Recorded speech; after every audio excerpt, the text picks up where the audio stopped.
Naga Sastra dan Sabuk Inten. Audiobook, novel silat. Cerita, Esa Mintarja. Bab 52. Ketika Mahesa Jenar telah merasa bersiap, maka ia tidak perlu lagi menunggu lebih lama. Bahkan kalau mungkin ia melawan rombongan itu satu demi satu.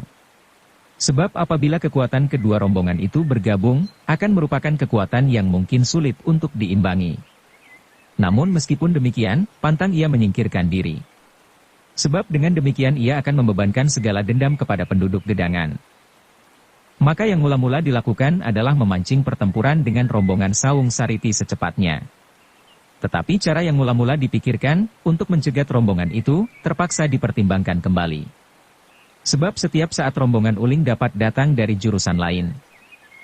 Demikianlah ketika pada suatu hari beberapa orang pengawas dapat menangkap seorang yang dicurigai, Mahesa Jenar berhasrat untuk melakukan maksudnya. Setelah Mahesa Jenar mempersiapkan pasukannya dalam kesiagaan penuh, dipanggilnya orang tangkapan itu menghadap. Maka bertanyalah ia kepadanya, "Siapakah kau?" "Aku seorang perantau, Tuan, yang berjalan dari satu tempat ke tempat lain untuk menyambung hidup," jawabnya. Mahesa Jenar tersenyum, lalu katanya, "Dari manakah asalmu?" Orang itu ragu sebentar, kemudian jawabnya, "Banyu Biru, Tuan." "Bagus," desis Mahesa Jenar. "Katakan kepadaku siapakah kepala daerah perdikanmu?" Kembali orang itu ragu. Namun akhirnya ia menjawab pula, "Ki Ageng Lembusora." "Bagus, kau berkata sebenarnya," sahut Mahesa Jenar. "Di mana sekarang Lembusora itu?" "Di Banyu Biru, Tuan," jawabnya. "Di mana anaknya?" desak Mahesa Jenar. Orang itu dia merenung. Tampaklah wajahnya mulai gelisah. "Di mana?" bentak Mahesa Jenar. "Di Pamingit, Tuan," jawabnya. "Kau mulai tidak berkata sebenarnya," sahut Mahesa Jenar. "Aku akan mencoba memaksamu supaya kau tidak berkata demikian." Orang itu menjadi semakin gelisah. Apalagi ketika tiba-tiba Mahesa Jenar minta seseorang memanggil Wanamerta. Demikian Wanamerta muncul, mengalirlah keringat dingin di punggung orang itu. Sebagai seorang laskar Pamingit, ia pernah mengenal Wanamerta sebagai orang kedua di Banyu Biru, yang harus selalu berhubungan dengan Ki Ageng Lembusora dalam hal pemerintahan, meskipun ada usaha-usaha untuk menyingkirkannya. Melihat orang itu, Wanamerta tersenyum. Ia pun sekali dua kali pernah melihat orang itu. Karena itu bertanyalah Wanamerta, "Aku mengucapkan selamat atas kedatanganmu Kisanak." Keringat dingin di punggungnya menjadi semakin banyak mengalir. Ia sama sekali tidak menduga bahwa Wanamerta berada di tempat itu. Karena itu ia sama sekali tidak dapat menjawab sapanya. Sehingga kembali terdengar Wanamerta meneruskan, "Aku sudah lama menunggu salah seorang sanak keluarga dari Pamingit yang sudah menengokku di sini. Sekarang agaknya ada juga yang datang, malahan agaknya dalam jumlah yang cukup banyak." Orang itu masih berdiam diri. Ia tidak tahu apa yang akan dikatakan. Sebab agaknya Wanamerta telah mengetahui gerakan yang dilakukannya. "Kisanak," kata Mahesa Jenar kemudian, "kau tidak usah takut. Bukankah kau mendapat perintah untuk mencari Arya Salaka?" "Tidak Tuan," jawab orang itu bergetar mencoba menutupi kesalahannya. "Jangan bohong. Aku tidak apa-apa. Bahkan aku akan membantumu. Katakan kepada pimpinanmu, bahwa apa yang dicarinya masih ada di Gedangan. Tidak usah ia mencari kemana-mana. Juga tidak usah ke Karangtumaritis." Orang itu menjadi semakin bingung. Apalagi dalam pada itu tiba-tiba dilihatnya Wanamerta menarik belati dari pinggangnya. "Ampun, ampun Tuan," teriak orang itu. Wanamerta tersenyum, katanya, "Kisanak.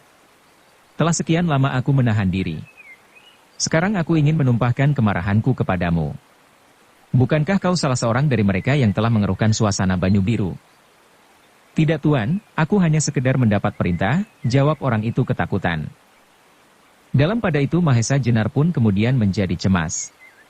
Ia tidak berhasrat untuk mencederai orang yang hanya merupakan seorang pesuruh saja. Apalagi dengan demikian, maksudnya untuk memancing pertempuran akan tertunda. Agaknya Wanamerta mengetahui perasaan Mahesa Jenar itu. Maka katanya, "Jangan takut Kisanak. Aku tidak akan membunuhmu. Tetapi aku ingin membuat suatu kenang-kenangan padamu, bahkan suatu bukti bahwa kau telah melakukan kewajibanmu dengan baik." Sehabis berkata demikian, Wanamerta yang sudah tua itu meloncat dengan garangnya, dan hampir tak dapat diikuti gerakannya, tiba-tiba di dahi orang itu telah terdapat 2 goresan bersilang. Baru kemudian disusul oleh sebuah jeritan kesakitan. Dari luka itu mengalirlah darah yang merah segar. Mahesa Jenar sendiri terkejut melihat hal itu. Namun ia tidak dapat mencegahnya. Ia menyadari betapa geram orang tua itu terhadap Lembu Sora dan orang-orangnya. Nah, kata Wanamerta kemudian, pergilah. Katakan kepada Sawung Sariti, bahwa Arya Salaka dan Mahesa Jenar masih berada di gedangan. Bahkan Wanamerta yang tua pun berada di sana. Dengan demikian kau akan mendapat tanda jasa atas hasil pekerjaan yang kau lakukan. Bagaimanapun juga orang itu adalah seorang laki-laki. Karena itu ia menjadi tersinggung sekali atas perlakuan itu. Dihina terasa pedih sekali, sedang darah yang mengucur dari luka itu telah membasahi baju serta kainnya, membuat gambaran-gambaran merah yang mengerikan. Tetapi dalam pada itu ia merasa bahwa ia tidak akan dapat melawan Wanamerta dan Mahesa Jenar. Maka yang dapat dilakukan kemudian hanyalah mengumpat habis-habisan, tuan-tuan telah menghina aku. Ini berarti bahwa tuan-tuan telah menghina pimpinanku. Jangan tuan mengira bahwa tuan akan luput dari hukumannya. Tunggulah tuan. Aku akan kembali sekali lagi dan menggoreskan silang ke dahi tuan. Sekali lagi Wanamerta tersenyum aneh, jawabnya, pergilah sebelum aku menambah kenang-kenangan pada tubuhmu. Katakan kepada pemimpinmu, bahwa seandainya mereka yang datang, pada dahi merekalah aku akan membuat tanda silang itu. Penghinaan itu sudah melampaui batas. Karena itu, orang itu sudah tidak mau menunggu lagi. Cepat ia meloncat lari secepat-cepatnya kembali menghadap Sawung Sariti. Sepeninggal orang itu, segera Mahesa Jenar mengatur pasukannya. Sebab orang yang dilukai oleh Wanamerta itu pasti akan menambah-nambah cerita. Dan kalau demikian maka keadaan akan menguntungkan sekali. Sehingga Mahesa Jenar tidak harus melawan 2 rombongan dari jurusan yang berbeda sekaligus, di bawah pimpinan masing-masing, orang-orang buas yang sakti. Demikianlah apa yang diharapkan itu datanglah. Pada pagi berikutnya, seorang pengawas melaporkan bahwa dari arah selatan tampaklah barisan berobor, mendekati gedangan. Itulah barisan Sawung Sariti. Mahesa Jenar cepat menyiapkan orang-orangnya. Ia sendiri beserta Kanigara memimpin laskar yang langsung akan melawan pasukan yang datang, sedang Arya dan Wanamerta dibantu oleh Wiradapa diperintahkannya untuk kemudian menyerang dari sayap kiri dan kanan. Dengan demikian Mahesa Jenar dan Kanigara akan dapat lebih dahulu memilih lawan-lawannya. Apabila Bugel Kaliki dan Simarodra berada dalam pasukan itu juga, seharusnya kedua orang itu menjadi kewajiban Mahesa Jenar dan Kanigara.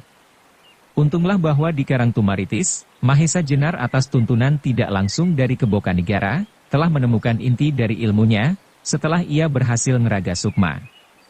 Dengan demikian ia tidak perlu lagi gentar menghadapi si bongkok dari Gunung Cerme atau harimau liar dari Lodaya itu. Sedang Kebo Kanigara sendiri tak perlu diragukan lagi. Ia adalah saudara seperguruan ayahnya, Ki Ageng Pengging Sepuh, bahkan ia memiliki kesegaran yang lebih muda dalam olah kanuragan. Sehingga beberapa orang mengatakan bahwa Kebo Kanigara mempunyai beberapa kelebihan dibanding ayahnya. Pasukan berobor itu kemudian berhenti tidak seberapa jauh dari gedangan. Agaknya mereka menunggu sampai fajar menyingsing. Demikianlah ketika matahari telah menjenguk dari balik cakrawala.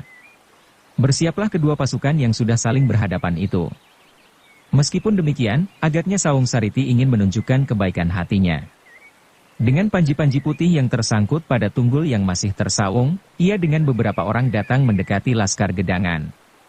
Wajahnya yang cerah membayangkan suatu keyakinan atas kekuatan diri. Melihat wajah itu Mahesa Jenar menjadi bersedih hati. Matanya membayangkan kecerdasan otaknya, sedang langkahnya tetap menunjukkan bahwa Sawung Sariti adalah seorang anak yang berani. Apalagi di bawah asuhan seorang sakti yang bernama Ki Ageng Sora Dipayana. Sayang bahwa di dalam dadanya tersembunyi beberapa titik-titik hitam yang mengotori kebesaran pribadinya. Di belakangnya berjalan 2 orang pengawalnya. Seorang yang bertubuh tinggi agak kurus. Mukanya runcing bermata sipit. Dengan alis yang tebal hampir bertemu pangkalnya. Sedang yang seorang lagi bertubuh besar kekar. Meskipun ia tidak setinggi orang yang pertama, namun ia termasuk seorang yang tinggi pula. Matanya tajam memandang ke depan, seperti mata burung hantu. Di pinggang kedua orang itu tergantung masing-masing sebuah pedang panjang, sedang di lambung yang sebelah terselip pisau-pisau belati pendek. Mahesa Jenarlah yang kemudian melangkah ke depan, menerima kedatangan Sawung Sariti, yang ketika itu telah berdiri berhadapan, dengan hormatnya anak muda itu membungkukkan badannya. Mahesa Jenar pun kemudian membalas membungkukkan badan pula. Paman Mahesa Jenar, Sawung Sariti memulai, maafkanlah kalau beberapa bulan yang lewat aku tidak mengenal paman. Ah, tak apalah, jawab Mahesa Jenar. Kemudian Sawung Sariti meneruskan, kedatanganku sebenarnya tidaklah bermaksud jahat. Meskipun paman beserta Eyang Wanamerta telah melukai salah seorang pesuruhku, namun aku dapat memaafkan kesalahan kalian berdua. Mendengar perkataan itu Mahesa Jenar mengerutkan keningnya. Sejak pertemuannya yang pertama, ia telah menyesali kesombongan anak itu. Maksud kedatangan kami, Sawung Sariti meneruskan, sekadar untuk memenuhi permintaan Eyang Soradipayana. Demikian rindunya Eyang Soradipayana kepada Kakang Arya Salaka, sehingga aku terpaksa mencarinya untuk membawanya menghadap. Mahesa Jenar tersenyum pahit, sepahit hatinya melihat kenyataan yang tidak menyenangkan itu. Kemudian jawabnya dengan tenang, baiklah Sawung Sariti, biarlah besok atau lusa Arya Salaka segera menghadap. Ia pun telah merasa sangat rindu kepada pepundennya. Sawung Sariti mengangguk-angguk kecil. Agaknya Mahesa Jenar bukan orang yang dapat diperolok-olok. Meskipun demikian ia berkata meneruskan, kenapa besok? Bukankah sekarang ini Kakang Arya Salaka tidak sedang berhalangan, Paman? Mumpung hari masih pagi, biarlah Kakang Arya kita bawa menghadap. Syukurlah kalau Paman sudi ikut serta dengan kami. Sayang, jawab Mahesa Jenar, barangkali Arya keberatan. Ia lebih senang melihat barisan segelar sepapan yang sedang mengadakan latihan pendakian dan penyusupan di daerah bukit-bukit sekitar gedangan ini, daripada tergesa-gesa membuat perjalanan ke Banyu Biru. Dada Sawung Sariti berdebar karenanya. Ternyata bahwa Mahesa Jenar bukan sejenis orang-orang bodoh yang menjadi kebingungan berhadapan dengan putra kepala daerah Perdikan Pamingit itu. Karena itu Sawung Sariti kemudian berkata, namun sudah tidak setenang semula, sayang. Tetapi yang berkehendak demikian. Kembali Mahesa Jenar tersenyum pahit.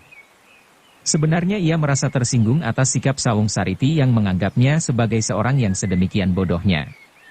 Sebaliknya, Sawung Sariti pun menjadi kisruh. Semula ia ingin memutarbalikkan perkataan-perkataannya untuk mempermainkan Mahesa Jenar. Namun akhirnya ternyata ia sendiri yang menjadi gelisah oleh jawaban-jawaban Mahesa Jenar yang sama sekali tak diduga-duga itu. Sesaat kemudian terdengarlah Mahesa Jenar menjawab, anak Mas Sawung Sariti tidak perlu tergesa-gesa. Aku ingin mempersilakan anak Mas untuk beristirahat barang sehari 2 hari di pedukuhan ini untuk menikmati cerahnya matahari di lembah terpencil ini. Ternyata kemudian Sawung Sariti sudah tidak dapat lagi mengendalikan perkataannya. Aku tidak punya waktu. Aku ingin membawa Kakang Arya Salaka sekarang juga. Mahesa Jenar tertawa pendek. Ia menjadi agak geli melihat anak yang sombong itu nampak jengkel. Jawabnya, tidak baik kau memaksanya, Sawung Sariti. Baik atau tidak baik aku tidak peduli, bentak Sawung Sariti. Demikiankah yang diperintahkan eyangmu, tanya Mahesa Jenar. Sawung Sariti yang tidak menduga mendapat pertanyaan yang demikian, menjadi kebingungan. Beberapa saat kemudian barulah ia menjawab sekenanya, aku tidak peduli apakah eyang setuju dengan caraku ini atau tidak. Hal itu terserah kepadaku. Karena itu kau bawa pasukanmu bersama-sama dengan laskar dari Gunung Tidar, sahut Mahesa Jenar. Sekali lagi Sawung Sariti kebingungan. Karena itu maka terasalah keringat dingin mengalir di punggungnya. Dengan tak disengajanya dilayangkanlah pandangan matanya kepada pasukannya yang berhenti tidak jauh dari tempatnya berdiri. Melihat pasukannya, ia jadi berbesar hati. Di antaranya terdapat orang-orang pilihan seperti Galunggung, orang yang dipercaya penuh oleh ayahnya untuk memimpin pasukan Pamingit yang berjumlah besar itu. Janda Simarodra dan Jakasoka. Dan yang lebih hebat lagi, di dalam pasukannya itu pula terdapat 2 orang tokoh sakti yang jarang ada bandingnya, yang dendamnya setinggi gunung tersimpan di dalam dadanya, Simarodra dari Lodaya yang baru saja kehilangan menantunya dan Bugel Kaliki, si bongkok dari lembah Gunung Cerma. Oleh kebanggaannya itu timbul pulalah kesombongan Sawung Sariti. Katanya, Paman, ketahuilah bahwa orang-orang semacam Simarodra tua dan Bugel Kaliki itu tunduk pada perintahku. Apakah kira-kira Paman Mahesa Jenar akan bersikap lain? Ah, desah Mahesa Jenar, cerdik juga kau menggertak aku. Mendengar perkataan itu wajah Sawung Sariti menjadi merah. Orang-orang kebanggaannya itu agaknya dipandang rendah oleh Mahesa Jenar. Maka sambungnya ingin memberi penjelasan lebih banyak. Paman, belumkah Paman mendengar nama-nama Simarodra dari Lodaya dan Bugel Kaliki dari Gunung Cerme? Mahesa Jenar kemudian tertawa. Sengaja ia tertawa panjang. Katanya, Sawung Sariti, sudah siapkah pasukanmu? Jangan berbicara seperti berbicara dengan orang-orang pamingit yang bodoh. Aku bukan anak-anak lagi. Kau sekarang berbicara dengan seorang tua, setua ayahmu Lembu Sora. Sekali lagi warna merah menyirat di wajah Sawung Sariti. Kalau saja ia belum pernah mendengar tentang Mahesa Jenar, yang pernah mendapat gelar Ranggato Jaya itu, ingin ia menghancurkan kepalanya saat itu juga. Tetapi terhadap Mahesa Jenar ia tidak berani berbuat demikian. Namun di dalam hatinya ia berjanji bahwa ia ingin membunuh orang ini dengan tangannya. Ia telah minta Simarodra tua dan Bugel Kaliki untuk menangkapnya hidup-hidup di samping saudara sepupunya Arya Salaka. Namun demikian, otaknya ternyata masih dapat bekerja baik. Ketika sekali lagi ia memandang ke arah pasukannya, maka mulailah ia membanding-bandingkan dengan pasukan Gedangan. Menurut perhitungannya, Laskar Gedangan mempunyai jumlah orang lebih banyak. Tetapi ia tidak melihat di antaranya ada orang-orang yang mempunyai nama. Ia tidak melihat orang tua yang disebut Ki Ageng Pandan Alas menurut ciri-ciri yang pernah didengarnya. Meskipun demikian, ia masih mempertimbangkan untuk tidak segera mulai. Ia akan semakin yakin pada kemenangan yang bakal datang, apabila ia sudah mendapat suatu kepastian bahwa sepasang uling telah datang di tempat itu pula. Sebab, menurut gagasannya, Mahesa Jenar akan dapat mempergunakan Laskar Gedangan untuk melindungi dirinya apabila ia ingin melarikan diri. Dengan semakin lengkapnya pasukan yang dibawanya, berarti kepungannya pun akan menjadi semakin rapat. Dengan demikian, maka berkatalah putra Ki Ageng Lembu Sora itu, Paman Mahesa Jenar, karena aku bukan termasuk orang-orang yang tidak dapat berpikir longgar, maka aku bermaksud memberi waktu kepada Paman dan Kakang Arya Salaka untuk sekali lagi berpikir. Biarlah orang-orang tetap di tempatnya sampai esok atau lusa. Mahesa Jenar yang menyimpan pengalaman yang luas di dalam perbendaharaan hidupnya, dengan cepat dapat menangkap maksud itu. Maka jawabnya, Sawung Sariti. Jangan kau menganggap bahwa hanya pasukan dari Pamingit yang wenang mengambil prakarsa dalam arena yang sudah membayang di hadapan kita. Pasukan yang sudah berhadapan akan kehilangan kesabaran untuk menunggu sampai besok atau lusa. Bersiaplah, aku akan mulai. Dada Sawung Sariti tergoncang mendengar kata-kata Mahesa Jenar. Meskipun demikian ia tidak menjadi takut. Sebab ia yakin kepada orang-orang yang dibawanya. Karena itu segera ia mundur beberapa langkah dengan wajah merah oleh api kemarahan yang menyala-nyala di dalam dadanya. Tetapi saat itu ia pun sadar bahwa Mahesa Jenar adalah bekas seorang prajurit pengawal raja. Karena itu apa yang dikatakan pasti benar-benar akan dilakukan. Maka segera Sawung Sariti mengangkat tangannya memberi aba-aba untuk segera bersiap. Tetapi dalam pada itu terjadilah hal-hal di luar perhitungan. Baik Sawung Sariti maupun Mahesa Jenar.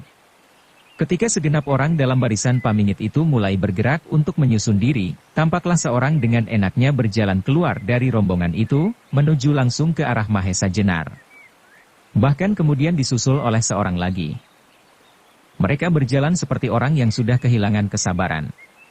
Dengan langkah-langkah panjang dan cepat mereka tergesa-gesa mendekati Mahesa Jenar. Yang kemudian dengan suara panjang melengking terdengarlah tertawa seorang wanita, sambil berkata, "Apakah yang sedang kalian bicarakan?"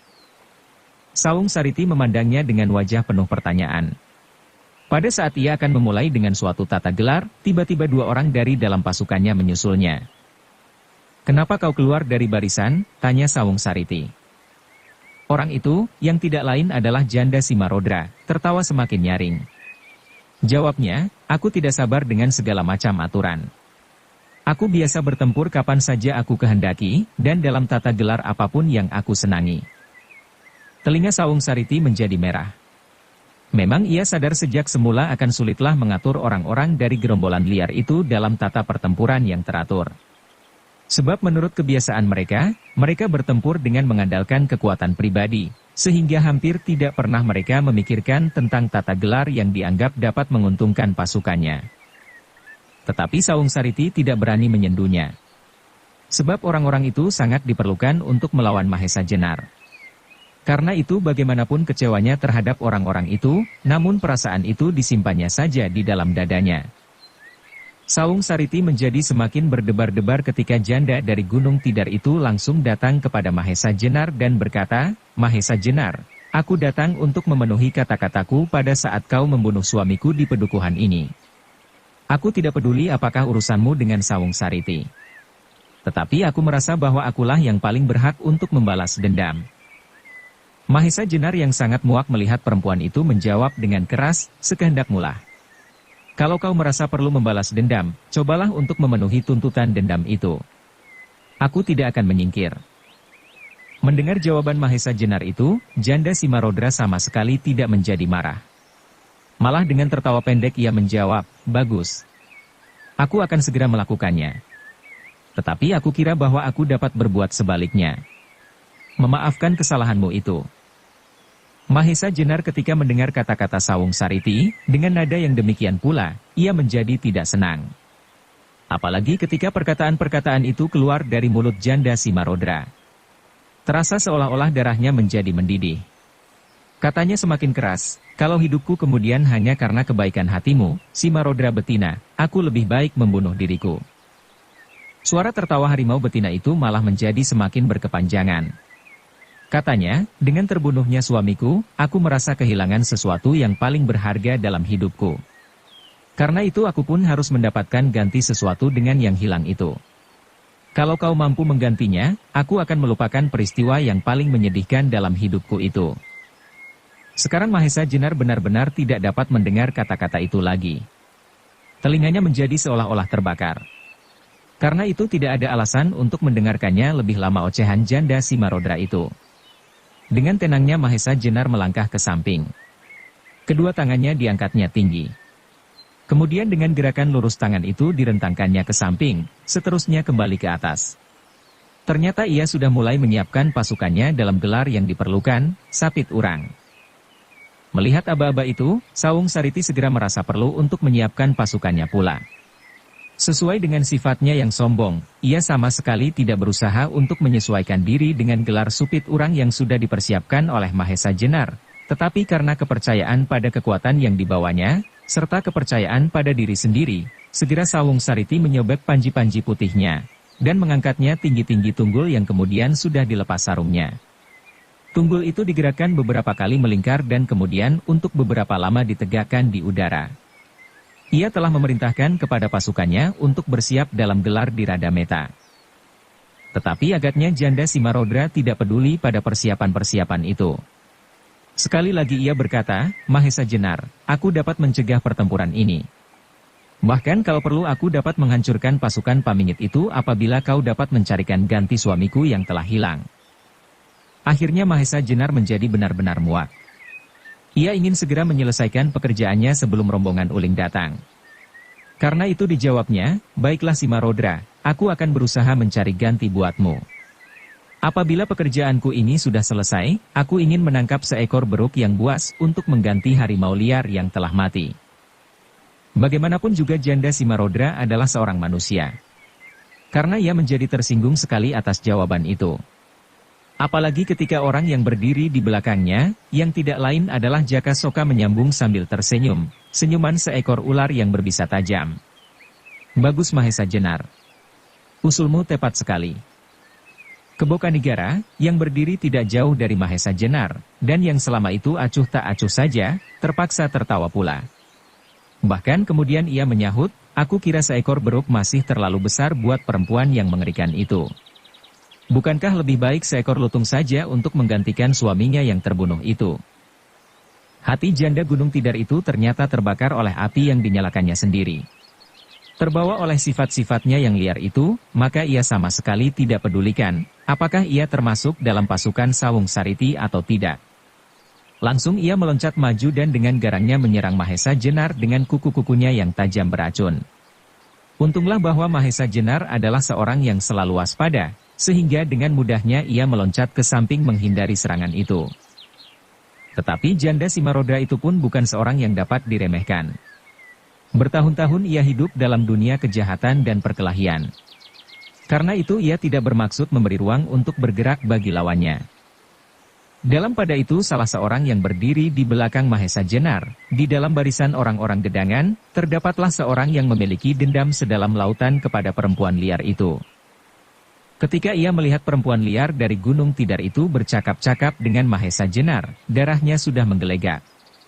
Namun demikian ia selalu berusaha untuk menahan diri, supaya tidak merusakkan rencana Mahesa Jenar serta barisannya. Tetapi kemudian ketika ia melihat, harimau betina itu menyerang Mahesa Jenar, agaknya darahnya benar-benar menjadi mendidih. Sehingga seolah-olah di luar kemauannya, tiba-tiba ia pun meloncat berdiri di samping Mahesa Jenar sambil berkata nyaring, "Janda Simarodra yang cantik. Sudah lama aku berusaha untuk memperkenalkan diriku. Tetapi sayang bahwa pertemuan kita di pedukuhan ini beberapa waktu yang lalu ternyata terlalu singkat." Janda Simarodra itu terhenti. Dengan pandangan penuh kemarahan, ia mengamati orang yang menyapanya itu. Seorang gadis dengan pakaian laki-laki. Kemudian teringatlah ia, ketika ia bersama almarhum suaminya bertempur melawan Mahesa Jenar dan muridnya, tiba-tiba ia telah diserang oleh seorang yang tak dikenalnya. Agaknya orang inilah yang telah menyerangnya itu, bahkan yang kemudian oleh ayahnya, gadis itu berhasil ditangkapnya. Dan orang itu sekarang muncul lagi di hadapannya. Kemarahan janda Simarodra semakin menyala. Dengan suara yang tajam melengking ia berteriak, "Hai, gadis manis, siapakah sebenarnya kau? Sebenarnya lebih baik bagimu untuk tinggal di rumah menghias diri, daripada mengganggu aku di arena ini. Meskipun menilik pakaianmu agaknya kau lebih senang disebut sebagai seorang laki-laki daripada seorang perempuan." Orang itu, yang tak lain adalah anak tiri janda Simarodra sendiri, menjawab, "Tak apalah kalau kau tak mengenal aku. Namaku adalah Rara Wilis dari Gunung Kidul. Anak perempuan dari Kipanutan, yang kemudian pergi meninggalkan kampung halamannya karena perempuan cantik yang perkasa." "Wilis," teriak janda Simarodra. Ia memang pernah mendengar nama Rara Wilis. Bahkan gadis itu pernah ditangkap oleh ayahnya. Namun baru sekarang ia teringat bahwa orang yang bernama Rara Wilis itu pernah dikenalnya pada masa kanak-kanaknya. Pada saat ia sedang memikat almarhum suaminya, ia memang sering melihat seorang gadis kecil yang bernama Rara Wilis. Karena itu kemudian janda Simarodra berkata sambil tertawa, "Wilis, ya Wilis. Alangkah pelupanya aku ini. Ketika aku mendengar namamu beberapa saat yang lalu, aku sama sekali lupa bahwa kau adalah anakku sendiri. Nah, sekarang aku telah tahu benar bahwa kau adalah anakku. Apakah maksudmu sekarang?" Dengan nada yang tak kalah lantangnya Wilis menjawab, "Ah, agaknya kau ingat juga apa yang pernah kau lakukan atas ayah beberapa tahun yang lewat. Ketahuilah bahwa karena itu, keluarga menjadi terpecah-pecah." Geram perempuan itu. "Itu bukan hanya salahku. Kau kira kalau ayahmu bukan seorang laki-laki rakus, aku dapat memaksanya pergi?" Wilis mengerutkan keningnya. Kemudian jawabnya, "Kau benar. Namun kejadian itu bukanlah suatu kebetulan. Kaulah sebabnya, dan keluargakulah yang harus menanggung akibatnya." Tiba-tiba perempuan itu tertawa lebih keras. Katanya, "Sebenarnya kalau kau menuntut ayahmu itu, tuntutlah kepada laki-laki di sampingmu itu. Dialah yang telah membunuhnya." Mendengar seruan itu, dada Mahesa Jenar berdesir. Memang, pada saat Simarodra terbunuh, Rara Wilis menjadi sangat marah kepadanya. Bahkan masih terasa betapa ujung pedang gadis itu melukai dadanya. Sekarang, peristiwa itu diingatkan lagi. Tetapi ternyata jawaban Rara Wilis melegakan Mahesa Jenar. "Aku sudah tahu, janda Simarodra, bahwa laki-laki di sampingku inilah yang telah membunuh ayahku. Tetapi hal itu bagiku adalah jalan yang sebaik-baiknya, daripada setiap hari ayahku selalu menimbun dosa." Terdengar harimau betina itu menggeram marah. Usahanya untuk mengadu kedua orang itu tak berhasil. Karena itu ia berteriak, "Baik, lalu apa maumu?" "Menurut pikiranku," jawab Rara Wilis, "aku pun akan membuat jasa kepadamu, seperti apa yang telah terjadi pada ayahku. Kau, ibuku, harus juga aku cegah untuk tidak membuat dosa setiap hari. Agar kau tidak usah berhenti terlalu lama di dalam api pencucian kelak." Perempuan liar itu sudah menjadi pening mendengar kata-kata Rara Wilis. Karena itu ia tidak menjawab lagi. Dengan garangnya ia berteriak sambil meloncat menyerbu. Untunglah bahwa Rara Wilis pun telah bersiaga. Dengan lincahnya ia meloncat menghindar. Bahkan dengan kakinya ia menyerang lambung harimau betina itu. Namun janda Simarodra pun memiliki pengalaman yang luas, sehingga dengan siku tangannya ia menutup lambungnya. Melihat lawannya melindungi diri, Rara Wilis menarik kakinya, namun kemudian tangannya yang dengan cepat menyambar tengkuk. Sekali lagi harimau betina itu meloncat mundur. Namun kemudian ia tidak mau diserang lagi. Dengan garangnya kemudian mengembanglah jari-jari janda Simarodra yang berkuku panjang, dengan logam beracun di ujung-ujungnya. Sesaat kemudian terjadilah pertempuran sengit. Pertempuran yang dilambari oleh tuntutan dendam yang telah lama tersimpan di dalam dada dan sekaligus merupakan suatu usaha untuk melenyapkan benih-benih kejahatan yang dapat tumbuh di kemudian hari. Rara Wilis maupun janda Simarodra memiliki kelincahan yang mengagumkan. Janda Simarodra bertempur dengan ilmu yang diwarisi dari ayahnya, yang memiliki unsur-unsur kegarangan yang mengerikan, dengan gerak-gerak harimau lapar. Sedangkan Rara Wilis adalah cucu sekaligus murid Ki Ageng Pandan Alas. Seorang sakti yang bertahun-tahun menekuni ilmunya sehingga sukar untuk mendapat bandingan. Karena itu pertempuran yang terjadi adalah merupakan pertempuran antara ilmu jahat melawan ilmu yang dengan gigih berusaha menumpasnya. Dalam keadaan yang demikian, untuk beberapa saat semua mata terpaku pada pertempuran itu. Mahesa Jenar dan Kebokanigara yang mempunyai wawasan yang dalam, segera melihat keadaan Rara Wilis sama sekali tidak mengkhawatirkan. Karena itu mereka tidak perlu tergesa-gesa mengambil tindakan terhadap perempuan liar itu. Apalagi di hadapan mereka, masih terdapat orang-orang yang cukup berbahaya. Jaka Soka yang berdiri dekat titik perkelahian, agaknya sangat tertarik melihatnya. Dengan tersenyum aneh, ia bahkan dengan enaknya duduk menonton. Meskipun demikian, ia menjadi keheran-heranan juga melihat gadis cantik yang pernah ditemuinya di hutan Tambak Baya itu mampu bertempur dengan gigihnya melawan janda Simarodra. Sedangkan Sawung Sariti menjadi berdebar-debar melihat seseorang muncul dari dalam barisan. Seorang gadis lagi. Dan orang itu dapat mengimbangi janda Simarodra dari Gunung Tidar. Namun meskipun demikian ia tidak bercemas hati.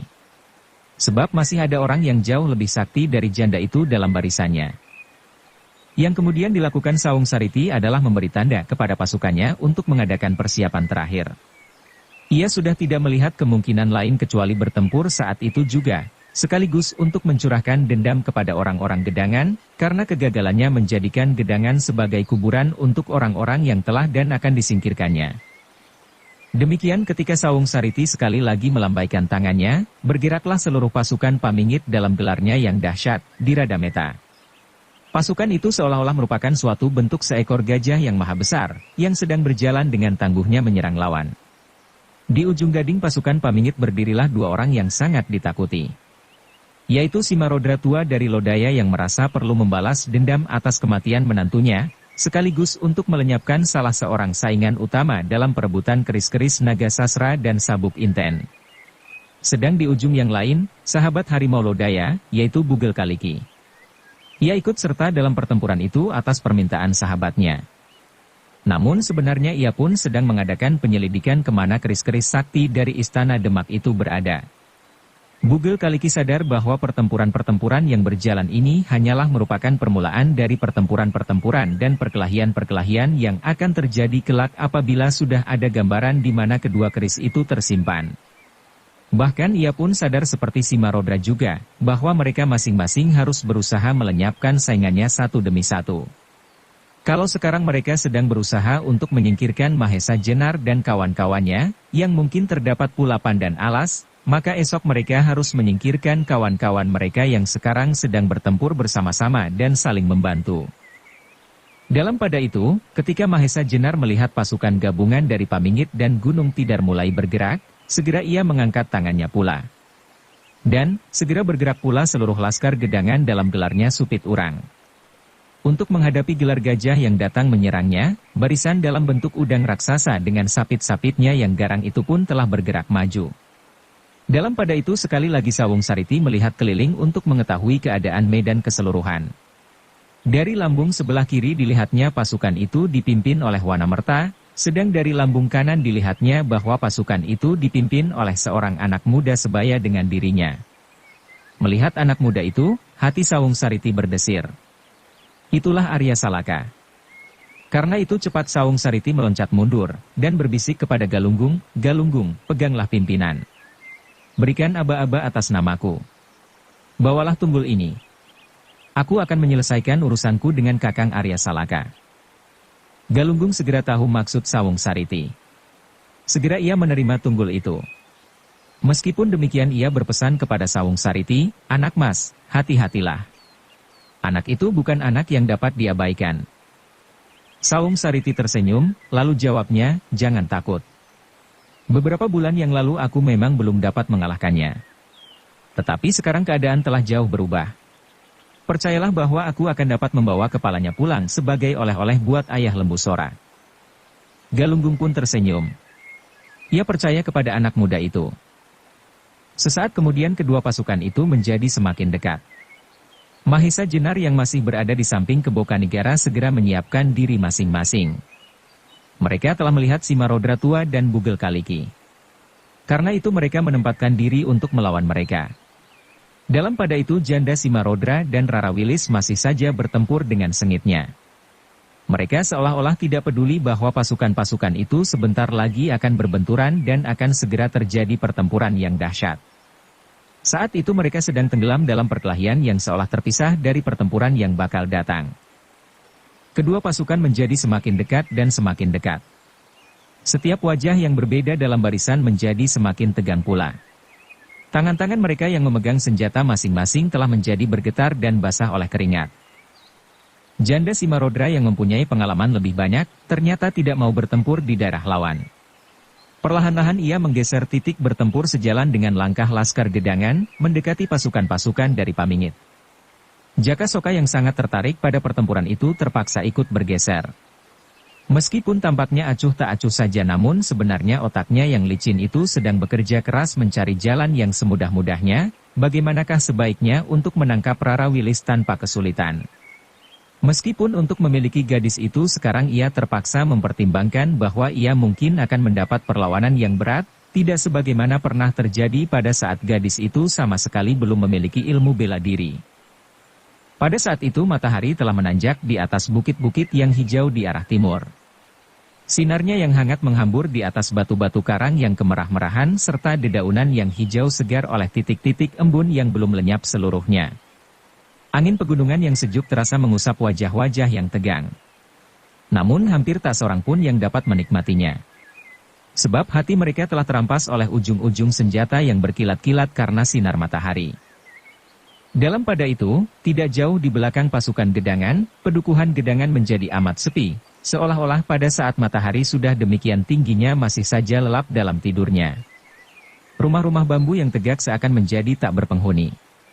Sedang anak-anak kecil erat berpegang ujung-ujung baju ibunya, yang menahan debar jantung melepas suami pergi berperang.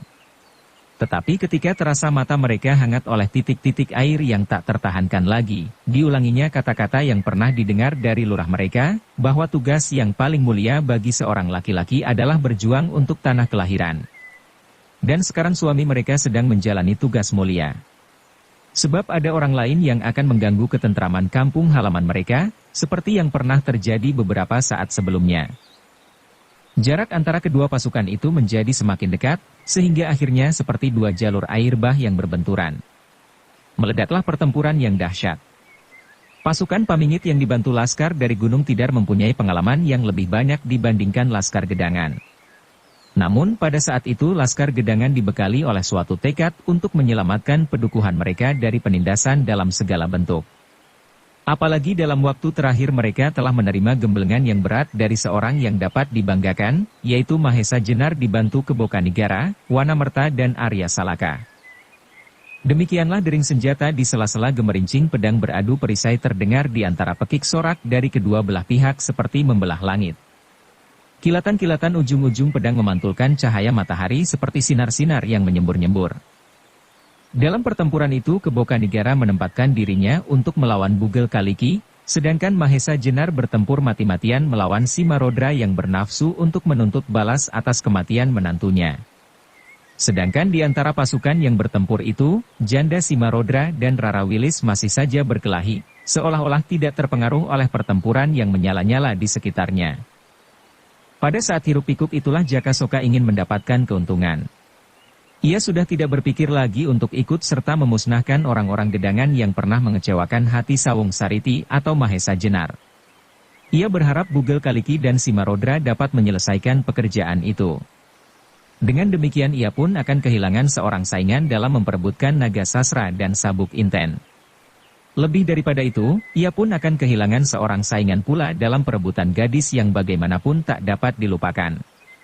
Sebab ia tahu bahwa agaknya Mahesa Jenar pun bukan tanpa pamrih untuk selalu melindunginya. Sekarang, Mahesa Jenar sedang sibuk bertempur melawan Simarodra tua. Ia mengharap bahwa Mahesa Jenar tidak akan dapat keluar dari pertempuran itu, lengkap dengan nyawanya. Bersambung Kubab 53. Dukung kami dengan subscribe, follow, like, komen dan share. Terima kasih.